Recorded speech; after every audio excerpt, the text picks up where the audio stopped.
Simulan na natin ang balitaan. Narito ang malalaki at makabuluhang balita ngayong araw. Hataw Balita Ngayon. Isinailalim sa state of calamity ang 20 lungsod at bayan sa Luzon matapos ang pananalasa ng bagyong Nika, Ophel at Pepito. Ayon sa NDRRMC, pinakamaraming apektado sa Cordillera Administrative Region na may 11 lugar. Sinundan ito ng Cagayan Valley na may 8 at isa sa Central Luzon. Aabot sa 1.8 million individuals ang naapektuhan ng sunod-sunod na bagyo, habang 453,809 sa kanila ang nananatili rin sa mga evacuation centers.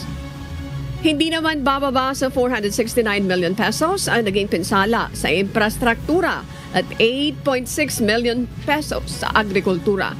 7 ang naiulat na nasawi, kabilang ang isang 8 taong gulang na bata dahil sa landslide sa Nueva Vizcaya. Hataw Balita Ngayon. Suspendido pa rin ang pasok sa paaralan ng ilang lugar bunsod ng sunod-sunod na bagyong tumama sa bansa. Walang pasok sa lahat ng antas ng pampubliko at pribadong paaralan sa Ittiaga, Isabela, Licab, Nueva Ecija at mga bayan sa Camarines Sur, kabilang ang Caramoan, Garchitorena, Tinambak, Siruma at Northern Coastal Barangay sa Lagonoy. Suspendido naman ang face-to-face classes mula preschool hanggang senior high school sa mga pampublikong paaralan sa Tuguegarao City. Hataw Balita Ngayon.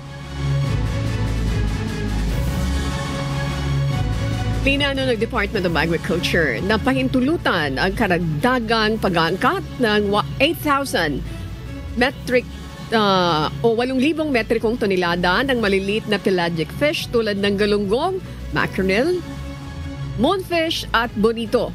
Ito ay upang matiyak na hindi tataas ang presyo ng isda sa kabila ng mga bagyong dumaan at ang kasalukuyang closed fishing season sa ilang lugar.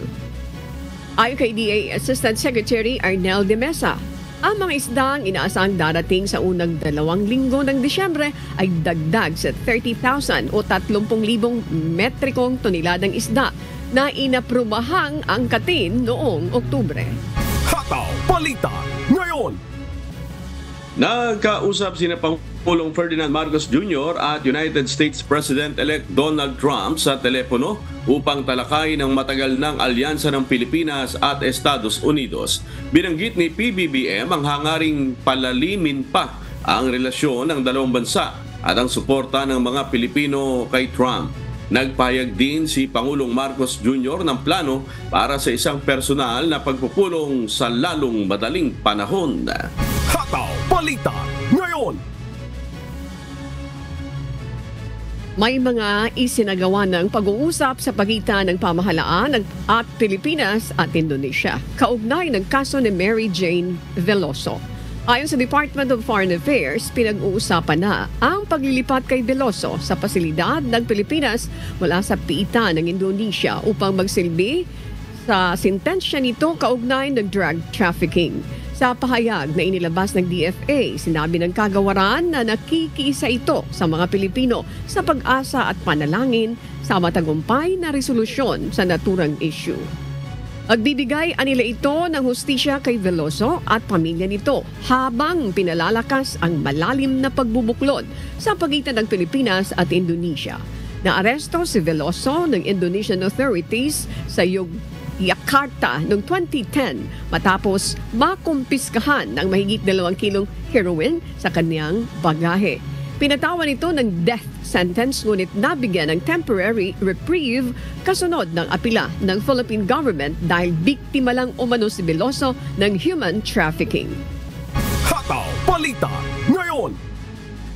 Naniniwala si House Committee on Good Government and Public Accountability Chairperson Representative Joel Chua na hindi sapat ang isinusumiting sinumpaang salaysay ni Vice President Sara Duterte tungkol sa paggastos ng confidential funds. Ayon kay Chua, may mga issue pa sa mga resibong isinumite ng OBP sa Commission on Audit at kailangan ng mas malinaw na paliwanag mula sa BP at mga opisyal ng kanyang tanggapan. Gayunpaman, hindi dumadalo si BP Duterte at ang mga key officials ng kanyang tanggapan sa mga pagdinig ng House panel upang sagutin ang mga isyung ito. Dahil tingin namin yung sworn affidavit is not enough.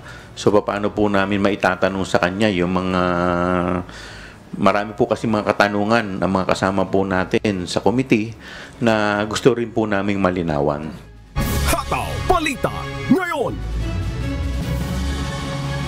Aminado ang Philippine National Police na hindi sapat ang kanilang pondo para sa legal assistance ng mga pulis na may kinakaharap na kaso.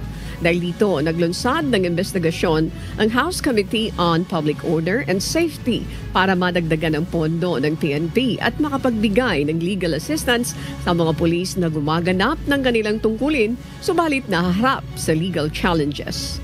200 million pesos lamang ang halaga ng legal assistance na nakalaan para sa mga uniformed personnel sa ilalim ng Department of the Interior and Local Government o DILG. If we are indeed serious in helping the PNP, lakihan natin yung budget ng legal services ng PNP. Para hindi rin po matakot yung ating mga kapulisan o yung kawani ng PNP na lumaban. Kasi alam nyo, yung mga kalaban nila, drug lords yan eh. Hataw Balita ngayon. Hinatulan ng Manila Regional Trial Court ng habang buhay na pagkakabilanggo si Customs Fixer Mark Taguba at ang mga kasamahan niyang sina Irene May Tatad at Dong Yishen. Ito'y dahil sa kasong pag-import ng illegal na droga mula China noong 2017. Sa desisyong inilabas ng korte, napatunayang nagkasala sina Taguba ng paglabag sa Comprehensive Dangerous Drugs Act kaugnay ng isang shipment ng shabu na nagkakahalaga ng 6.4 billion pesos.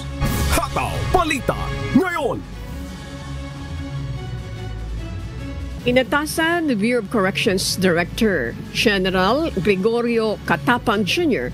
ang lahat ng mga bilangguan at penal farms sa buong bansa na ipatupad ang no cellphone policy para sa mga bisita, kawani at opisyal ng kagawaran. Ang polisiya ay patutupad sa lahat ng mga individual na papasok sa mga opisina ng Bucor, New Bilibid Prison at mga penal farms. Ang mga cellphone at mga kaugnay na kagamitan ay kukolektahin at ilalagay sa tamang dokumentasyon. Papatawa naman ng parusang administratibo at kriminal ang sinumang lalabag dito. Hataw Balita ngayon. Binigyang diin ng Civil Security Group o CSG ang mahigpit na pagbabawal sa mga security guard na naka-duty na magsuot ng team costume. Ayon kay PNP CSG Director Police Major General Leo Francisco, bukod sa hindi ito sang-ayon sa prescribed uniform na nakasaad sa Republic Act 11917, ang pagsusuot ng mga costume ng mga security guard ay maaaring magdulot ng kalituhan sa mga mamimili at magbigay daan sa mga kriminal na magtago sa loob ng establishmento.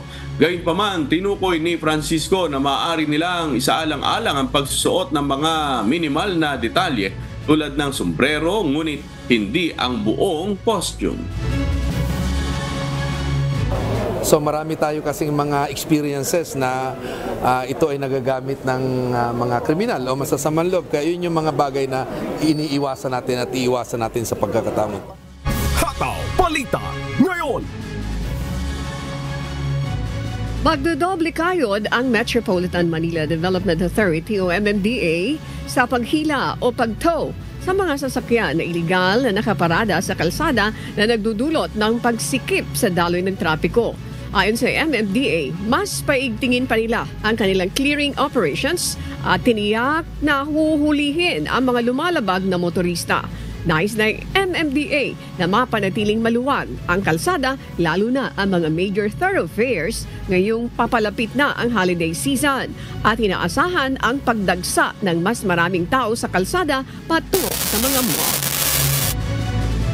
Babalik-balikan po natin yan. Kung hindi man po araw-araw, every other day, we will be there to check, to implement, and to apprehend kung meron pa rin pong mga violators. Hataw Balita ngayon. Inilunsad kahapon ng Department of Health o DOH ang catch-up vaccination campaign para mapakunahan ang nasa 107,995 na kabataan sa Kalakhang, Maynila. Layo ng nasabing hakbang na mabigyang proteksyon sa mga vaccine-preventable diseases ang mga batang edad 0 to 23 months old.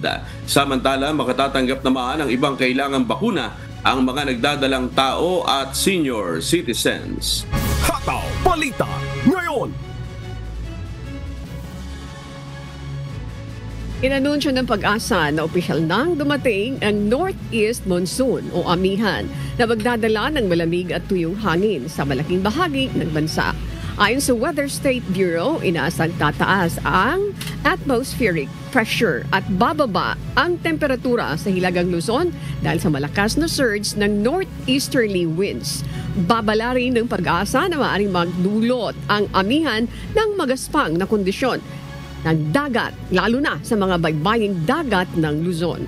Inaasahang tatagal ang malamig na hangin hanggang sa unang bahagi ng taong 2025. Sa mga susunod na mga araw, magkakaroon tayo ng mga tinatawag na paglamig ng ating temperatura, lalong-lalo na dyan sa may northern and central Luzon na posibleng maapektuhan din, including tong Metro Manila. Hataw Balita ngayon. Pinaplano ng Department of Social Welfare and Development ang mga hakbang para sa mabilis na pagbangon ng mga naapektuhang komunidad mula sa mga nakaraang kalamidad. Ayon kay DSWD spokesperson Asek Irene Dumlao, ipapatupad nila ang Emergency Cash Transfer Program at iba pang assistance packages batay sa mga resulta ng damage assessment. Umabot na sa 400,000 families food packs or family food packs ang naipamahagi ng ahensya sa mga apektadong lugar at patuloy pa ang kanilang koordinasyon sa Office of Civil Defense para maabot ang mga malalayong lugar. Ngayon po, dahil nasa response phase tayo, ang una talaga natin inapapasok na tulong ay yung pong pagkain. Kaya tayo nag-distribute ng mga family food packs. But as we enter our early recovery phase, other interventions may already be introduced. Hataw Balita ngayon. Pinag-aaralan na ng Department of Agriculture ang pag-aangkat ng gulay para maiwasan ang pagtaas ng presyo nito at kakulangan ng supply. Kasunod ito ng sunod-sunod na bagyo na tumama sa bansa na nagdulot ng pagbaha at pagkasira ng maraming pananim. Subalit tutol dito ang Samahang Industriya ng Agrikultura o SINAG. Ayon sa grupo, sa halip na mag-angkat, ay mas mabuting pagtuunan ng pansin ng gobyerno na matulungan ang mga magsasakang naapektuhan ng mga kalamidad.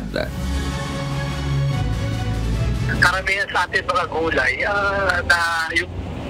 na pinuproduce ng ating mga farmers, I don't think tatagal sila sa biyahe ng ganung katagal. And then, kung mag-i-import ka and it will arrive several weeks after, bakit ang hindi unahin ni Asek Arnel ay tulungan yung ating mga farmers na makabawi at makapagtanim ulit, makarecover, para hindi ang mindset natin lagi ay imports.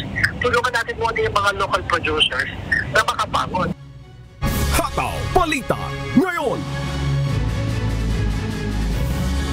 Naniniwala si U.S. Defense Secretary Lloyd Austin na saklaw ng Mutual Defense Treaty ng Pilipinas at Estados Unidos ang paglaban sa mga pag-atake sa mga sasakyang pandagat at eroplano ng Pilipinas sa West Philippine Sea. Ayon kay Austin at Philippine Defense Secretary Gilberto Teodoro, patuloy ang agresyon ng China sa West Philippine Sea kaya nababahala sila ukol dito. Tiniyak naman ni Austin, magpapatuloy ang suporta ng Estados Unidos sa Pilipinas at iba pang mga kaalyado upang mapanatili ang kapayapaan sa Indo-Pacific. And let me say again that the Mutual Defense Treaty applies to armed attacks on either of our armed forces, aircraft, or public vessels, including our coast guards, anywhere in the South China Sea. Hataw Balita ngayon. Pinuna ni Senator Nancy Binay ang umano'y maling paggamit ng barangay residence certificates na nagdulot ng biglang pagtaas ng bilang ng bagong rehistradong botante sa Makati. Ito'y sa kabila ng paglilipat ng 10 barangay mula sa Makati patungo sa jurisdiksyon ng Taguig. Iniulat ng COMELEC na umabot sa 56,586 ang mga bagong rehistradong botante at transferees sa lungsod, bagay na kinuwestiyon ng senadora at tinawag na unusual. Sinisiyasat na ng COMELEC ang issue at posibleng pagbabawal ng paggamit ng barangay certificates bilang proof of identification sa mga susunod na voter registration. Hataw Balita ngayon. Kamakailan, nakaranas ng aberya ang ilang mga e-wallet user sa bansa bunsod na nangyaring system error sa electronic wallet platform na GCash. May mga nawalan umano ng pera dahil sa unauthorized deductions. Kaugnay nito, makakapanayam natin si Assistant Secretary Renato Aboy Paraiso, ang spokesperson ng Department of Information and Communications Technology o DICT upang magbigay ng detalye ukol sa issue. Magandang umaga po sa inyo, Sir Paraiso. Magandang umaga ho, Binibining Ann, sa inyo mga taga-banood, taga-subaybay, taga-pakinig po. Magandang umaga po. Maraming salamat po sa pagkakataon dahil maaga po ang programa. Kayo po'y napagising po ng ganito kaaga, sir. Ang unang tanong ko po... Katatapos lang unang natin, ng budget hearing natin sa Senate 2 hours ago. Oh, I see. Okay, so wala pang tulog. Thank you very much, ha? Okay, thank you very much, Asik Aboy. Asik, gusto pong malaman ng ating mga tagapakinig at manonood ang kabuuan ng ating mga mamamayan na apektuhan nito. Kumusta po yung isinasagawang investigasyon doon sa nangyaring aberya, doon sa e-wallet service ng GCash kamakailan? Wala po ba talagang hacking na nangyari po? Sa parte ho ng DICT, natapos na ho natin yung investigasyon na ginawa ho natin. Sa abot ng makakaya ho ng DICT, kailangan ho natin tandaan ng GCash at ibang mga e-wallet platforms ay pribadong mga enterprises kung saan wala akong regulatory powers ang DICT. However po, nagkondak ho tayo ng external investigation. Tinignan ho natin yung mga externally, yung mga indications and of hacking. At pati naman po yung reports na sinabit sa atin ng GCash po, verify din ho natin. Talagang wala ho tayong nakitang hacking. But again, it would be mas maganda ho sana kung maka-access tayo ng mga systems nila, ng mga logs nila, to see if yung glitch na to is talagang purely yung glitch when it comes to their reconciliation of their records, or it is a symptom of a much greater problem with their system po. Asik, you made mention about maganda sana kung maka-access tayo. Wala po ba sa batas natin na pwede kayong maka-access, Asik Aboy? Wala po na pwede natin pilitin or talagang may mandato tayo na talagang i-compel itong mga e-wallet platforms natin or yung mga pribadong sektor in general na ipacheck ho sa atin ang kanila sistema. Maaari lang ho ito mangyari, halimbawa po, in the case of yung mga e-wallet platforms, ang BSP ho, which exercises regulatory powers over them, ay iimbitahan ho si DICT as their technical consultant to conduct an investigation on these e-wallet platforms. So, pangalawa ho, a court order pag may nagreklamo na ho at umabot na sa korte. Or third, pag voluntaryo hong hiningi ng mga pribadong sektor na to ang tulong ng DICT. Okay. Yung e-commerce at financial sector, matapos itong pangyayari, ligtas pa rin po bang gamitin? Kasi lumalabas po na may mga nag-aalala na, Asik Aboy? Tama naman po, wag na ho nating lahatin yung mga e-commerce platforms, yung mga payment platforms ho natin. Talagang malaki ang convenience na inadudulot ho nito kumpara ho do sa mga problema na hatid ho ng mga glitches na to or yung mga systems malfunctions na to. Tandaan ho natin, may mga solusyon at remedy dyan.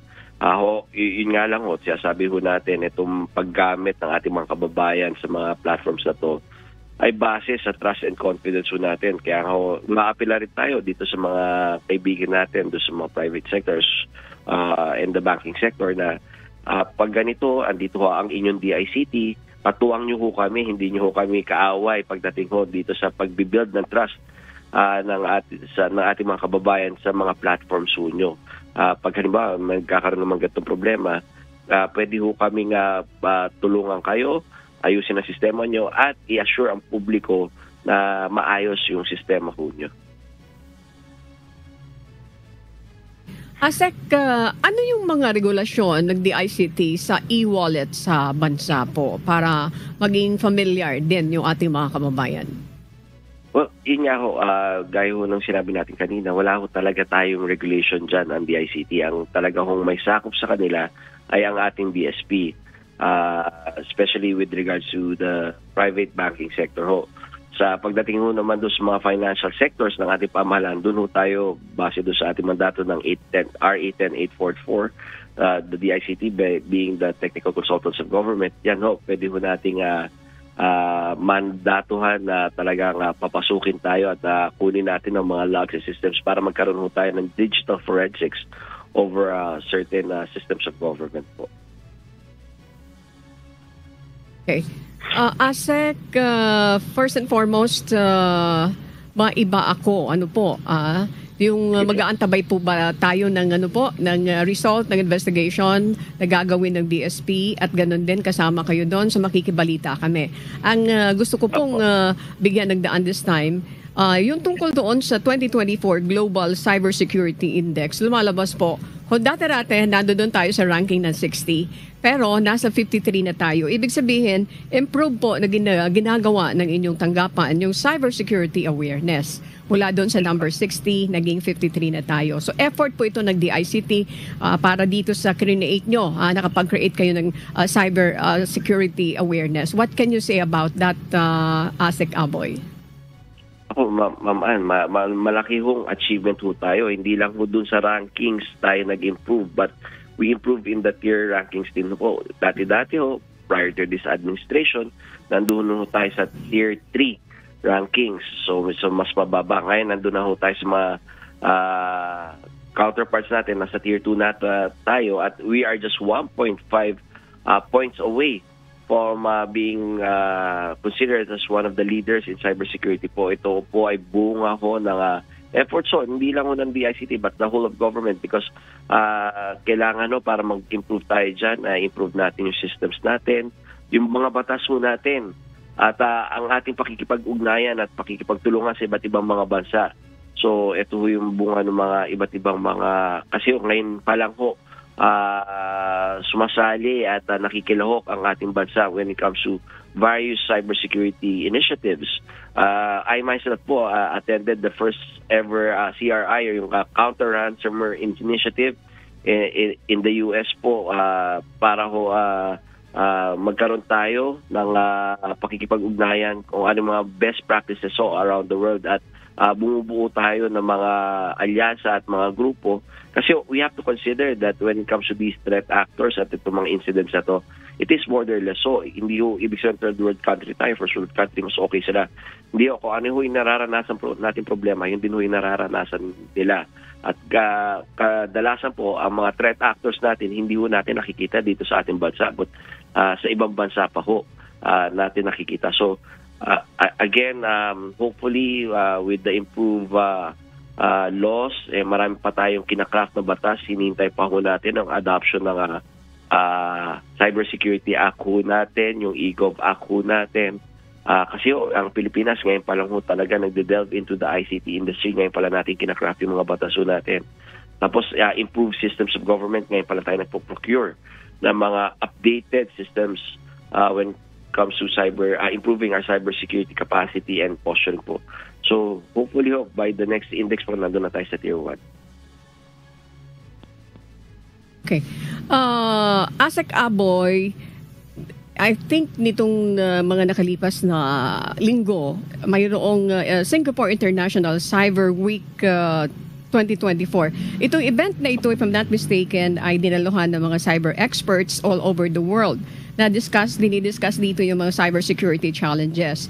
At isa sa nabanggit doon dito sa Pilipinas, yung ability to defend cyber infrastructure requires good intelligence na which the Philippines lacks this time dahil nga po wala daw po sa pondo, zero daw po yung ating zero yung ating intel files, kailangan natin ang pagkapag-gather ng intelligence information and surveillance.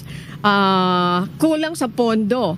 Sec, dun sa mga, you have the right people, you have the right right people, and then with right skills, but you don't have the resources.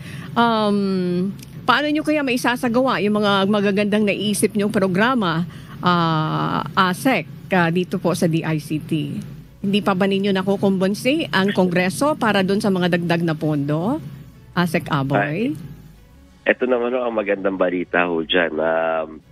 Ngayon ho, talaga nare-realize ng ating mga batas. At tayo nagpapasalamat na kagaya ng binanggit natin kanina, katatapos lang ho 2 hours ago nung aming budget plenary at after ho noon, nagkaroon ho ng proposal na dagdagan ho ang aming pondo from the Senate po ng around 7 billion pesos po and hopefully po ma-aproban ho ito sa BICAM.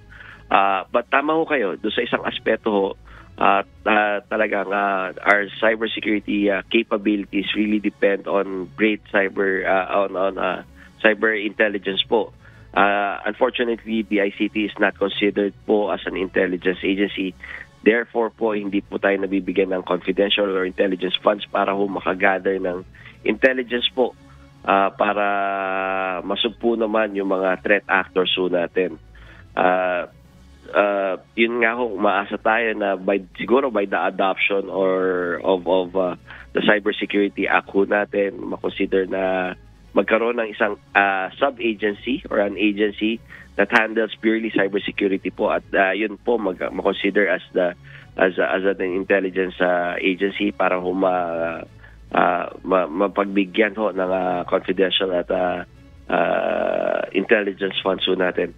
Kung ang tanong naman ho nyo, ano ginagawa ng DICT, eto naman ho, despite the budgetary challenges ho natin, na alam naman ho namin, hindi ho talaga limitado sa DICT, but lahat ho kami sa bureaucracy na experience ho to. We have to be innovative at mapalad ho kami na meron ho kaming kalihim at leader na sa katawan ho ni Secretary Ivan Uy, who is both innovative at maalam ho sa ginagawa niya. So talaga ho, nararamdaman ho na ng mga kababayan natin at nakikita ng mga mambabatas natin na tama ho ang direksyon na tinatahak po ng DICT. Okay. Asik Aboy, sa pagkakataon, ito anong panawagan nyo sa ating mga kababayan, sa publiko na nanonood at nakikinig ngayon dito sa Hataw Balita? Sa ating mga kababayan, we always, unang-una ho, ini-extend ho namin ang aming pakikidalamhati doon sa mga naapektuhan natin mga kababayan ng sunod-sunod na bagyo. Makakaasa ho kayo na ang inyong DICT ho ay hindi ho tumitigil para maghatid ho sa inyo ng tulong sa pamamagitan ng mga emergency equipments natin, pagre-restore ng mga communications line natin, and para naman ho maipaabot sa inyo ang walang patid na serbisyo ho ng ating pamahalaan. Pagdating naman ho dito sa ating mga inisyatibo at pagpapaganda ng ating mga systems of government, not only our cybersecurity but also yung eGov app natin, which would help in the ease of doing business. Tuloy-tuloy lang ho yan. Maniwala ho kayo na despite the lack of funding, despite the lack yung mababang pasweldo, hindi ho very dedicated ho ang mga tao dito sa DICT. Maraming salamat po sa inyong oras, Asek Renato Aboy Paraiso, ang spokesperson ng DICT. Maraming salamat din po. Good morning po. Hataw Balita ngayon. At para sa mga balita sa iba't ibang panig ng mundo, narito po ang ating global correspondent na si Marie Peñaranda mula sa Texas, USA.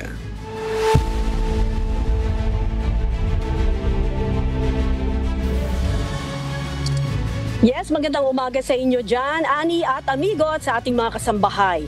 Formal nang ipinakilala noong nakaraang buwan ang panukalang bawasan ang bilang ng mga migrante na pinapayagan sa Canada. Kabilang ang mga naghahangad ng permanenteng paninirahan sa susunod na 3 taon. Ito ang humahataw na balita ni Noel Porlierco. Hataw Balita ngayon. Simula 2025, unti-unting babawasan ng Canada ang mga permanenteng residente. Mula 500,000 sa 2025, magiging 395,000 hanggang maabot ang 365,000 sa 2027. Layunin din ng bagong plano na limitahan ang mga temporary foreign workers sa 5% lamang ng kabuuang populasyon ng Canada. Sa unang 7 buwan ng taong ito, tinanggihan ng Canada ang humigit kumulang 20% ng mga aplikasyon ng imigrasyon kada buwan. Binatikos ni Trudeau ang mga korporasyon at universidad na umano'y umaakit sa mga imigrante gamit ang maling pangako ng trabaho, permanenteng paninirahan at edukasyon. Gayunpaman, inamin niya na may kakulangan din sa aksyon ng pamahalaan upang agad na ayusin ang sistema ng imigrasyon matapos bumaba ang labor shortage. Noel Poliarco, humahataw sa balita ngayon. Hataw Balita ngayon. Patuloy na umuunlad ang ekonomiya ng Estados Unidos, kasabay ng pagtaas ng halaga ng dolyar laban sa yen, sanhi ng hindi tiyak na pagtaas ng interest rate ng Bank of Japan. Samantalang ang labor market naman ng US ay patuloy na nakaapekto sa inflation ayon sa ulat ng San Francisco Federal Reserve. Ito ang humahataw na balita ni James Bontuyan. Hataw Balita ngayon. Patuloy ang pagtaas ng US dollar laban sa Japanese yen. Ito ay matapos ipahayag ng Governor ng Bank of Japan ang posibilidad ng karagdagang paghihigpit sa monetary policy. Dahil dito, humina ang yen na ngayon ay nasa 154.6 yen kada US dollar. Inaasahan din ng mga merkado ang desisyon ni President-elect Donald Trump sa pagpili ng Treasury Secretary. Kabilang sa mga kandidato sina dating Federal Reserve Governor Kevin Warsh at ang billionaire executive na si Mark Rowan. Bagamat bumaba ng bahagya ang dollar index, nananatiling malapit sa 1-year high na pinapalakas ng mga inaasahang polisiya sa kalakalan ni Trump. Samantala, ayon sa ulat ng San Francisco Fed, patuloy na nakakaapekto ang labor market ng US sa inflation kahit na mas mababa ang epekto nito kumpara sa mga nakaraang taon. Naunang nagbaba ng interest rates ang Central Bank ng 2 beses ngayong taon at ang kasalukuyang rate ay nasa 4.50 hanggang 4.75%. Naniniwala si Fed Chair Jerome Powell na balanse na ang demand at supply sa merkado ng trabaho, ngunit ayon sa mga natuklasan ng San Francisco Fed, nananatili pa rin isang factor sa inflation ang job market. James Bontuyan, humahataw sa balita ngayon. Hataw Balita ngayon. Iba yung pag-iingat naman po sa ating mga kababayan dahil inaasahan ang matinding pagbabago sa panahon sa United States. Niebe, buhawi at malalakas na bagyo ang magdadala ng panganib sa iba't ibang bahagi ng Estados Unidos ngayong linggo. Si Abby Valdez, humahataw sa balita. Hataw Balita ngayon. Pinaghahanda ang mga naninirahan sa Estados Unidos sa matitinding bagyo. Nagbabala ang National Weather Service o NWS sa serye ng pagbabago sa panahon ngayong linggo. Magkakasunod na bagyo, malalakas na ulan, niebe at matitinding pagbabago sa temperatura ang inaasahan mula sa hilaga hanggang sa timog ng bansa. Ang matinding snow ay magdudulot ng panganib sa mga motorista sa Northwest at Northern Rockies habang banta ng mga buhawi at malalakas na hangin ang nakaamba sa Central US nitong Lunes. Magkakaroon ng mga buhawi sa gitnang bahagi ng Estados Unidos kung saan ang mga bagyong may kasamang cold front ay maaaring magdulot ng mapaminsalang hangin at posibleng ilang tornado sa pagitan ng Central Oklahoma at North Texas nitong Lunes ng hapon hanggang gabi. Nakahanda ng lumaganap ang pinakamalamig na hangin na season sa karamihan ng Central, Southern at Eastern US sa katapusan ng linggo at inaasahang magtatagal hanggang sa weekend. Magsisimula ang malamig na hangin sa kalagitnaan ng linggo sa Midwest at silangang bahagi ng US na magdadala ng mga temperatura sa 30s at 40s maging sa Florida. Samantala, inaasahan na rin ang pagtatapos ng hurricane season dahil ang malamig na hangin ay magpapababa sa panganib ng tropical storms na tatama sa mainland US. Ang opisyal na pagtatapos ng hurricane season ay sa November 30. Abby Valdez, humahataw sa Balita Ngayon. Hataw Balita Ngayon. Patuloy na nakararanas ng matinding polusyon ang mga residente sa hilagang bahagi ng India, lalo na sa Delhi kung saan nagpapatuloy ang mataas na antas ng polusyon. Bunsod nito, nagdulot na ng masamang epekto ang pangyayari sa kalusugan ng mga mamamayan. Ito ang humahataw na balita ni Axie Salem. Hataw Balita Ngayon. Patuloy na nararanasan ang matinding polusyon sa Delhi at hilagang India kung saan umabot sa 491 ang air quality index itong Lunes. Dahil dito, pinagbawal ang ilang aktibidad tulad ng paggalaw ng mga sasakyan at pagtatayo ng mga gusali at nagpapatuloy ang online classes sa mga paaralan. Ituturing na severe o malubha ang AQI na 401 pataas na nagdudulot ng panganib sa kalusugan ng mga mamamayan, lalo na sa mga may existing health conditions. Ayon sa IQ Air, ang New Delhi ang may pinakamataas na polusyon sa hangin sa buong mundo. Samantala, bumagsak ang visibility sa Agra at natabunan ng smog ang Taj Mahal, habang naapektuhan ang mga negosyo sa Punjab, Haryana at Delhi dahil sa mga hakbang laban sa polusyon. Axie Salem, humahataw sa Balita Ngayon! Hataw Balita Ngayon. Ipinagmalaki ng Australian Prime Minister Anthony Albanese ang tagumpay ng kalakalan sa China sa kabila ng tumitinding tensyon matapos makipagkita kay Pangulong Xi Jinping sa G20 Summit sa Brazil nitong Lunes. Ito ang humahataw na balita ni Early Briones. Hataw Balita Ngayon. Ipinahayag ni Australian Prime Minister Anthony Albanese na muling naibalik ang kalakalan sa pagitan ng Australia at China na tinatayang aabot sa 20 bilyong dolyar na halaga ng kalakal, kabilang ang mga produktong alak, troso, carbon, barley at seafood. Sa isang pahayag pagkatapos ng bilateral na pag-uusap, sinabi ni Albanese na inaasahan niyang magbabalik ang kalakalan ng sugpo sa pagsapit ng lunar year ng 2025. Habang masigasig si Albanese na ipagmalaki ang pagpapalakas ng kalakalan sa pinakamalaking kasosyo ng Australia, mas maingat ang naging pahayag ni Xi. Ayon sa kanya, mayroong ilang progreso sa relasyon ng China at Australia sa nakaraang dekada, ngunit may ilang pagsubok at pagbabago rin. Early Briones, humahataw sa Balita Ngayon. Hataw Balita Ngayon. At yan po ang mga balita mula sa iba't ibang panig ng mundo. Mula po rito sa Austin, Texas, USA, ako si Marie Peñaranda. Magandang araw, balik sa inyo. Kasamang Ani, amigo. Hataw Balita Ngayon.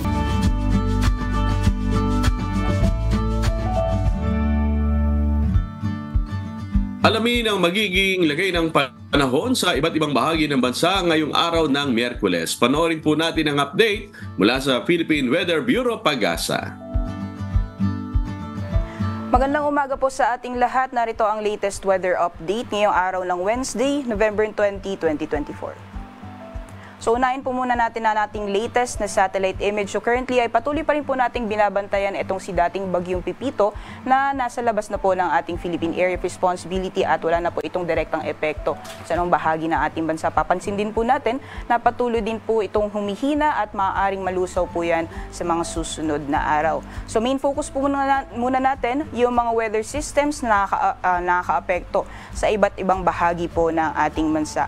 Unang-una po itong northeast monsoon o hanging amihan na currently ay nakaka-apekto po sa may bandang extreme northern Luzon. Diyan po particularly sa may area ng Batanes at kumikita po natin sa nalalawing bahagi po ng ating bansa yung galaw po ng mga kaulapan ay nakikita po natin ay dulot po yan na epekto ng easterlies. So nakaka-apekto po yung hangin na nanggagaling sa karagatang Pacific or easterlies sa may silangang bahagi naman po ng ating bansa. Kung makikita din po natin dito sa ating latest satellite image, meron po tayong linya ng mga kaulapan na nakaka-apekto naman po sa may bandang extreme northern Luzon. So yan po yung pagsasalubong nitong northeast monsoon, pati na rin ng easterlies. Yan po yung shear line at possible po na magdudulot din po yan ng mga pag-ulan sa may bandang extreme northern Luzon ngayong araw. So based po sa ating latest satellite image, makikita po natin na maalinis po yung area po ng Luzon, pati na rin Kabisayaan. Areas po ng extreme northern Luzon, posible pong makakaranas ng mga pag-ulan, dulot po na epekto nitong northeast monsoon, pati na rin ng shear line. At kung makikita po natin, may mga kumpul din po tayo ng mga kaulapan dito sa may area ng Palawan. Although nakikita po natin na hindi po tumatagal itong mga kaulapan na ito. So mostly mga isolated thunderstorms lamang po ito. So for the rest or the large portions of the country ay inaasahan po natin na magiging maaliwalas po yung panahon. Liban na lang po yung mga posibilidad ng mga isolated thunderstorms o ito po yung mga panandalian na buhos ng ulan na mas madalas nararanasan sa hapon o sa gabi. Kung makikita din po natin, dahil hindi na po nakaka-apekto itong si Bagyong Pipito sa anong bahagi ng ating bansa, besides po dito kay dating Bagyong Pipito ay wala na po tayong minomonitor na low pressure area o bagyo sa loob at labas ng ating Philippine Area of Responsibility. Para naman po sa kalagayan ng ating karagatan, may babala pa rin po tayo sa matataas mga pag-alon or gale warning sa mga dagat-baybayin po ng extreme northern Luzon, dyan po sa may Batanes, pati na rin sa may Babuyan Island. So delikado pa rin pong pumalaot, lalong-lalo na po yung ating mga kababayan na may mga maliit na sakyang pandagat at sa nalalabing dagat-baybayin po ng northern Luzon. Possible po na magiging maalon din yung karagatan, maaaring umabot po ng 3.1 meters yung taas ng mga pag-alon. So iba yung pag-iingat lamang po sa mga planong pumalaot sa mga dagat-baybayin ng northern Luzon area. For the rest of the country naman po, slight to moderate or banayad hanggang sa tamtaman ng mga pag-alon ang mararanasan ngayong araw. Sunrise po natin 5:59 AM at sunset mamayang 5:24 PM. Para sa karagdagang impormasyon, bisitahin lamang po ang aming social media accounts, pati na rin YouTube channel at ang aming website bagong.pag-asa.ust.gov.ph. Yan lamang po latest mula dito sa Pag-asa Weather Forecasting Center. Ako po si Rhea Torres. Magandang umaga po sa ating lahat. At napanood po natin ang update mula kay Pag-asa Weather Specialist Rhea Torres. Tandaan, sa bawat araw na ating nasisilayan, tayong magpasalamat sa Diyos na may lalang.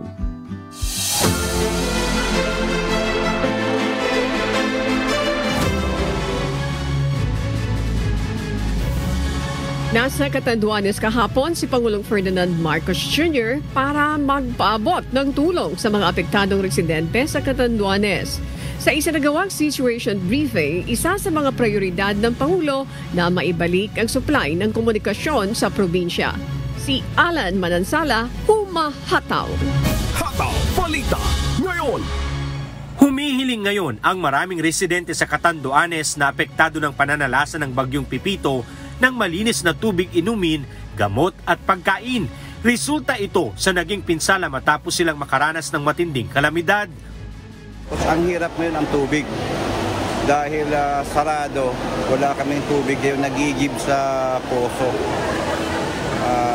Lalo yung mga walang perang pambili ng mineral water, mahihirapan talaga. Yung gamot lang, kunti pagkain, yun lang. Sa pagbisita ni Pangulong Ferdinand Marcos Jr. sa lalawigan kahapon November 19, agad itong nagpaabot ng 50 milyong pisong halaga ng ayuda sa mga residenteng apektado ng Bagyong Pipito.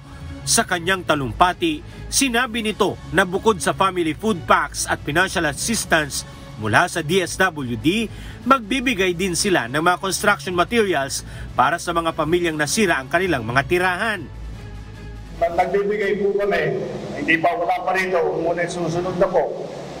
Magbibigay po kami ng mga tinatawag, mga building materials po, mga yero, mga tusbordos, pati martilyo, pati pako, magdadala po kami para kahit paano masimulan ninyo ang pagpaayos ng mga inyong mga bahay, yung mga damaged na bahay. Pagkatapos nito, saka naman isusunod ang reconstruction ng mga government buildings na nasira dahil sa bagyo. Kabilang na ang mga ospital, government buildings para maging tuloy-tuloy ang serbisyo ng pamahalaan mula lokal hanggang nasyonal. Bukod dito, magiging isa rin sa mga prioridad ng Pangulo ang agarang pagbabalik ng network signal sa lahat ng telcos sa probinsya. Nananatiling putol kasi ang komunikasyon sa 10 bayan sa lalawigan kasama na ang internet connection na napakahalagang bagay para sa submission of reports. Bagay na nagpapahirap sa national government na maalaman din ang kalagayan ng mga residente hinggil sa kanilang sitwasyon. Saka naman isusunod ng Pangulo ang supply ng kuryente. Dahil sa dami ng tinamaan, ang ginagawa natin ay yung mga linemen na sa mga lugar, mga probinsya na hindi tinamaan, hinihiram muna natin sila para tumulong. Ngayon, pagka natapos na nila matignan, may inspeksyon lahat, sabihin nila na maayos na yung sistema, pwede lang ipatin ng kuryente. Pero yun na lang, yun ang hindi pa natin na ayos is the communication at saka yung power. Yung communication, may kumpiyansa ako na papalitan na dyan. Yung power, para mas mahirap ng content. Alan Manansala, humahataw sa balita ngayon. Hataw Balita ngayon. Isinailalim na sa state of calamity ang buong lalawigan ng Aurora. Ito'y matapos ang pananalasa ng sunod-sunod na Bagyong Christine, Ophel at nitong huli ay ang Super Typhoon Pepito, kung saan umabot sa signal number 5 ang itinaas na babala ng Pag-asa sa probinsya. Hindi bababa sa 400 million pesos ang naitalang pinsala ng mga bagyo sa infrastruktura, agrikultura at turismo sa buong Aurora. Hataw Balita ngayon.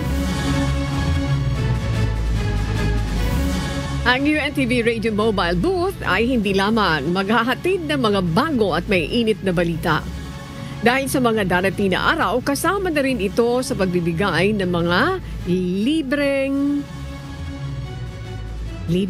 mga legal and medical assistance. Iikot po ang UNTV Radio sa iba't ibang lugar dito po sa Metro Manila upang abutin ang mga nangangailangan ng tulong.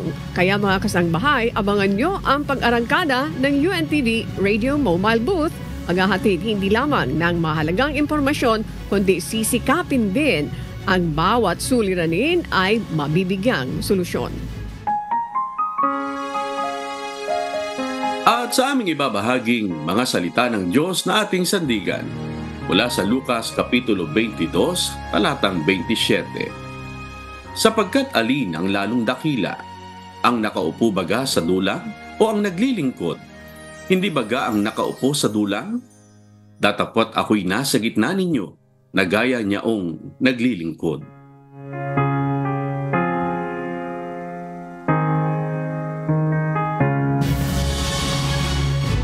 Ito lang, happy wedding anniversary kay Brother Hill and Ella Arroyo. At yan po ang mga humahataw na balita ngayong umaga ng Miyerkules, ika-20 sa buwan ng Nobyembre 2024.